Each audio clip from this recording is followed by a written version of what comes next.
Welcome, everyone. My name is Dave Holman.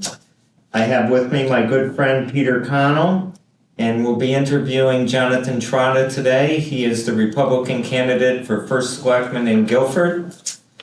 Johnathan has been a three-term member of the Guilford Board of Finance, so he's served over 12 years. He's also the chairman of the Republican Town Committee, and he's very well qualified for this position. So, Johnathan, why did you throw your hat in the ring? Why are you running for First Selectman? Dave, thank you for the introduction, and thank you for being here today to make these videos for Guilford residents. The story of why I decided to run for First Selectman starts 25 years ago. I was new to town. I was coming to Guilford with a new wife and a baby girl, and I really thought Guilford was a place that I could call home. And what's happened over the years is it's become more and more difficult for conservatives to call Guilford their home. And that's what I'd like to change. I'd like Guilford to be a place where everyone can call it home. But there's more that I bring to the table. I bring a unique philosophy of government. I believe that government should serve people and not the other way around. And I also believe that government that governs the least governs the best. As First Selectman, I'd like the local government to stay out of your affairs and stay out of your wallet. I'm going to try and make Guilford use your money smarter and keep more tax dollars in your pocket. There's another objective that's very important to me. I've seen the division that's grown in this country, in this state, and even locally, and I want to put an end to it. I want to bring policies and projects in focus in Guilford that all residents can get behind. All right. Pete, you got a question? I do. Johnathan, what do you think is the most important issue in this 2025 election? Okay, I think that's a pretty easy question. I'm talking to voters all the time. I'm doing a walking tour, and what the answer I get from almost all voters is taxes. People are concerned that taxes are rising too fast and that their taxes are too high. As for selectmen, the obvious way for me to change that is to concentrate on an efficient budget, bring in an operating budget for the town that's lower, and look at revenue for the town and try and increase it so that we can lower property taxes. But there's more ways to do that, and I want us to be conscious of that. We can grow our brand list. We can increase the commercial footprint of our town, which takes a little bit of the tax burden off our residents. And we can really keep an eye on some capital spending, which if you look backwards at our capital spending, we haven't been choosing the most cost-effective projects, and some projects have actually been a complete waste.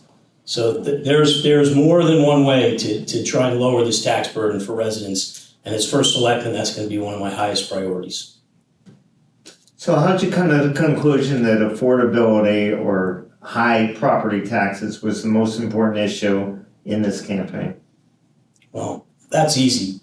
Our party is famous for being fiscally conservative, and that's usually one of the first comments or questions or conversation starters I have with residents is they say, we really would like to see our taxes be lower. I actually was at the Porch Fest event, talked to several residents in town. One resident told me their taxes increased by 25%. This was part of the revaluation, of course, as well as the tax increase, but it was a pretty big hit. And I actually talked to another resident who had a similar story. Over 2 years with the revaluation, taxes went up 42%. They got hit particularly hard, but this is a common thread. When I walk door to door and I knock on doors, I ask people what's important, and usually their first answer is taxes in town. The other thing that's been great is the Guilford Republican Town Committee has done a random survey of the unaffiliates. And we're very interested in our unaffiliates in town. They actually make up the biggest voting block in Guilford. And that particular survey was very simple. We asked them, what is the issue that's most important to you? Our phrasing was a little dramatic. We said, what issue would make you crawl over broken glass to vote in our November 4th election? And overwhelmingly, people said taxes. Well, it's important to phrase the question that way, John, because typically unaffiliated voters do not vote. So we needed to find out the issue that was most important to them, that would drive them to the polls, that would make them want to go out and vote. Pete, you got another question for John? I don't think so. What is the question? All right, I'll ask the question. Thank you. Specifically, John, what actions would you implement in an effort to reduce the high property taxes in Guilford? So obviously, it's time to cut the waste out of our spending. And I think I want to start answering this question with 3 examples of some spending this last budget season that I spoke against at the Board of Finance meeting, and I thought we could cut this spending out.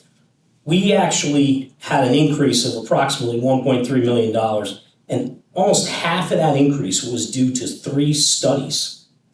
And while studies have their place and they're important, this was a tough tax season with a fairly large increase, and we could have cut your increase back by almost half by just eliminating these studies or even postponing them to a tax year where we didn't have as large an increase in the works. Studies for what?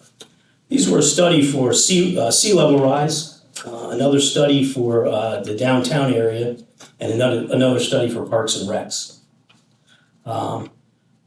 Don't get me wrong, these studies have their place, but to do $680,000 of studies when we're dealing with a budget increase for the town operating budget of about $1.3 million, it was just too many studies to do in one budget cycle, and it was obvious.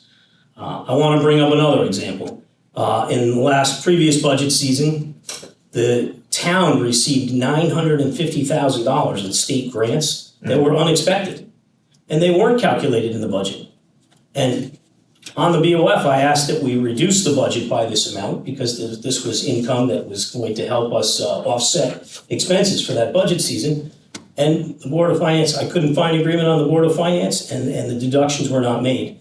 The positive side to that story is we were able to let the public know what happened, and later the referendum, the voters did reject the budget, and we did end up getting about $1 million decrease in the budget. But these are items that are happening budget cycle after budget cycle, and they have almost zero effect on town services. So these cuts are a no-brainer. They're easy cuts of wasteful spending in government. And I think that a lot of these cuts could be identified. And here's the plan as I'm first selectman. I believe we should bring back something that hasn't been around for about 10 years or more, and that is we had a efficiency committee study the economic efficiency of the town and come up with different ways that the town can save money. And I believe that we need to call that committee back into order. That's going to be one of my first orders of business. And we need to take a look at this budget with more than just one head, and we need to think about how to reduce our spending. And we need to take a look at our capital projects as well. So you're going to form a Guilford Efficiency Commission, and you're going to look at every single department in town. Absolutely. Okay. And then what follows is a concept that's very popular in government, zero-based budgeting. Instead of looking at the budget as a baseline from the previous year, we actually look at the budget for each department as this is a zero-based budget. That's our baseline. It's time to justify and come up with a cost-benefit analysis for every item on your budget. You start from scratch, in other words. We absolutely start from scratch. Well, This allows us to review, why this item is required, what kind of benefit it provides to the town, and it forces us to go through that analysis every budget cycle. I'm a big fan of zero-based budgeting. Obviously, with emergency services, there's going to be a tendency to keep a lot of the things that are in our emergency services departments. But even those departments need to look carefully each year to see if they're wasting money and it's not providing a strong benefit for residents. What about the school system? You know, we don't have a purview over the Guilford school system's budget, but I would highly recommend that the citizens form a citizens audit group. This would be an excellent way to examine the finances of the school and really do the same thing as an efficiency committee that we could do on the town side. I think the school hasn't seen this kind of accountability, forced accountability, ever. And it's time to see where the waste is in the school budget as well. It's been done before, John, and we can do it here. So yeah. Has it been done in Guilford? Not in Guilford. That's my point. But other towns in Connecticut, it's been done. All right, and any thought about privatization of any of our town services? So this comes up in various services. Park and Rec is collecting the garbage around town. Came up earlier that they believe they could do it cheaper than the private company that we had hired. That went through, but that analysis really needs to be looked at again. We need to review different functions of government like that every year to see if a private solution is going to be more efficient for our voters. Absolutely. Why not take a look at it, and the criteria will be if it increases efficiency, if it increases the level of service, and if it saves money. If it meets those three criteria, why not take a look at it? Yeah, and I'm glad that you're bringing it up and trying to phrase it that way. You know, this is one of the pillars or core tenets of what I want to run on, and that is that every purchase in my administration is going to be looked at in a cost-benefit analysis. If it doesn't provide benefits to Guilford residents and it's just wasteful spending, we're going to get rid of it. Well, what else would you like to say to the residents of Guilford? I'd like to tell the residents of Guilford that affordability is going to be one of the number one issues for me as first selectman, and trying to make the town run more efficiently, trying to pick capital spending projects more carefully. These are all going to be a very, very high priority. But one of my other highest priorities is to find projects that we can all get behind. They're spending on projects that are dividing us, and I don't want to do that. I want to look at projects like modernizing our schools, making our infrastructure more efficient, perhaps a town campus approach for the buildings and land acquisitions in town, which may be more efficient and allow us to save a great deal of money. I'd like to look at the possibility of combining the elementary schools. We have 4 now. Our town is very long, so we probably need an elementary school in the south and the north. But I think this kind of vision is something that everybody can wrap their arms around, everybody can support, and it can provide benefit to every single resident of Guilford. Those are the kind of programs I want to focus on. Those are the things that I want to do to bring the community together. And in my parting words, if we're done with our interview today, I would like to ask people to please consider voting for me on November 4th. I believe Guilford can do better.